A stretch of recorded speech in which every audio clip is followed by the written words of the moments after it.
There Will Be Blood. Oh yes, there will. Released in 2007, this movie, There Will Be Blood, is sitting at number 142 on IMDb's top 250. Directed by Paul Thomas Anderson. This movie has a 91% tomato meter score. This has a 86% popcorn meter. This is a fantastic movie. It gained 8 Oscar nominations. It did come out the same year as No Country for Old Men, and it lost Best Picture to No Country for Old Men. 8 Oscar nominations. Paul Thomas Anderson has directed Boogie Nights, Magnolia, There Will Be Blood, Punch Drunk Love, The Master, Inherent Vice, some fantastic movies. I mean, what director looks at any Thomas Pynchon novel and thinks, yeah, that'll make a good movie? Great director. Loosely based on a 1927 novel by Upton Sinclair called Oil. Upton Sinclair is the same guy who wrote The Jungle. Fantastic author, took a deep dive into the meat industry in the United States in the 1920s, did the same thing with oil. With a budget of $25 million, this movie grossed $76 million internationally. This was by far Paul Thomas Anderson's most profitable movie, followed by Magnolia, then Boogie Nights. But this is his most profitable movie. This is a masterpiece. It was originally written by Paul Thomas Anderson for Daniel Day-Lewis. He knew he wanted Daniel Day-Lewis in the film, and him and Daniel Day-Lewis knew each other, so as soon as Daniel Day-Lewis got the script, he accepted. Let's go through our top 5 interesting facts for this film. Fact number 5. The oil used on set didn't look enough like oil, so they added something that McDonald's uses in their chocolate shakes to make the viscosity a little bit better. Just be careful what you're putting in your body. I smoke copious amounts of pot, and I still even smoke cigarettes, but I wouldn't put a McDonald's chocolate milkshake in my body. That stuff is neither milk nor shake.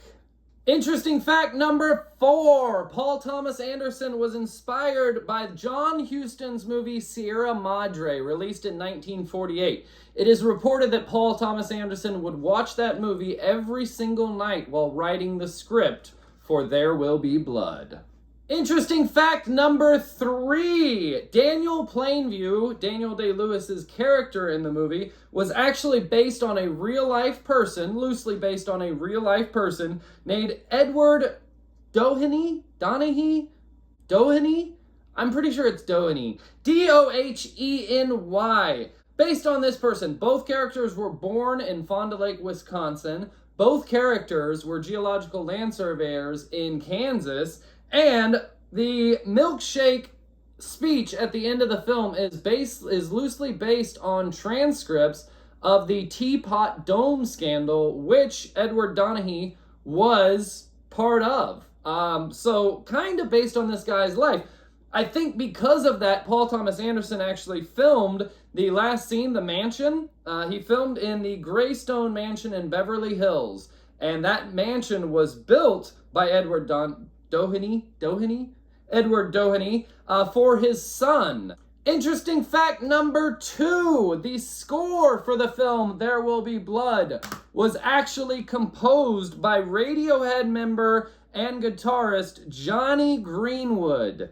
Jonny Greenwood wrote the score, and although he won a few awards, he was not eligible for an Academy Award because he took elements of his first score that he ever did was a documentary for Body Song, a documentary called Body Song, and Paul Thomas Anderson heard that score and asked him to come along to this score. He wasn't eligible for an Academy Award because he used parts from that original score for the movie Body Song. But I loved the score in this movie. Even though whenever I watched this before the review, I was listening to the score going, this is really cool. It's a very industrial, mechanical, it's a very good score. And that actually led to Jonny Greenwood having a career as a scoring musician. He has scored most, I believe, if not all, of Paul Thomas Anderson's films ever since then. Interesting fact number 1. Although the movie There Will Be Blood is set in California, when they went on scouting locations, they found that California doesn't look like California in 1927.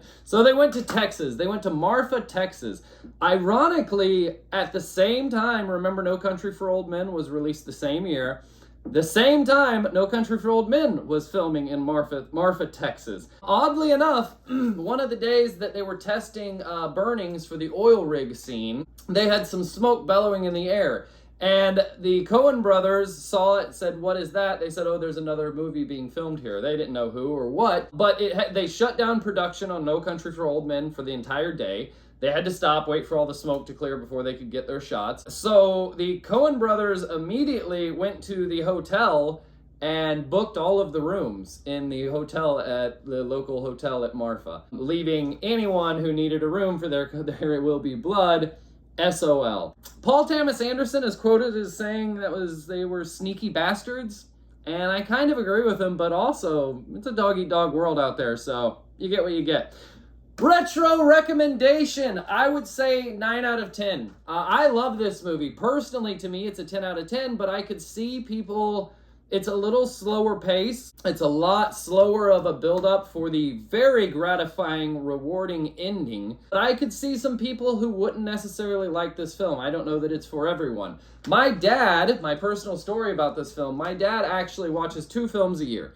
He watches Pulp Fiction and he watches No Country for Old Men. That's it. Other than that, he watches the news, he watches new movies every once in a while. He likes time traveler movies like Looper, but he watches these 2 movies religiously. And I told him about There Will Be Blood. I said, if you like No Country for Old Men, you should watch There Will Be Blood. I thought they were very similar. I thought they would... He told me he watched the first 15 minutes and no one said a fucking word and he turned it off. So I could say that there are some people that might not necessarily like this movie. I'm going to give it a 9 out of 10. Do you have to watch it? No. Jaws, you have to watch. Everyone should watch Jaws. It's 10 out of 10. 9 out of 10, I believe, is a pretty damn good scoring for There Will Be Blood. One of my favorite movies of all time. I also was a little disappointed with the special features, which has nothing to do with the movies. The special features have 2 cut scenes from the movie, which I think were great. And I mean, with the long, drawn-out movie as it is, I forget what the runtime is, 158 minutes. With the long, drawn-out nature, I don't know why they cut those scenes. I liked those scenes, and I thought they could have added to the movie being in there. It would have added an extra, like, 10, 15 minutes. What the hell does it matter? Why are you cutting those scenes? You got a 3-hour-long movie. Why does it matter? I mean, and Magnolia is a 3-hour movie. Clearly, you can succeed that way. Nonetheless, the deleted scenes were absolutely worth it. The only other thing on these special features is a silent movie, The Story of Petroleum, released in 1923. It was a silent movie, and Johnny Greenwood actually redid the score for the special features on this film, but special features, extremely lackluster. Other than that, I love this movie. I absolutely love this movie. This edition actually has a couple art cards that were kind of cool. It's one art card back to back. Shin Katan, I believe I'm saying that correctly.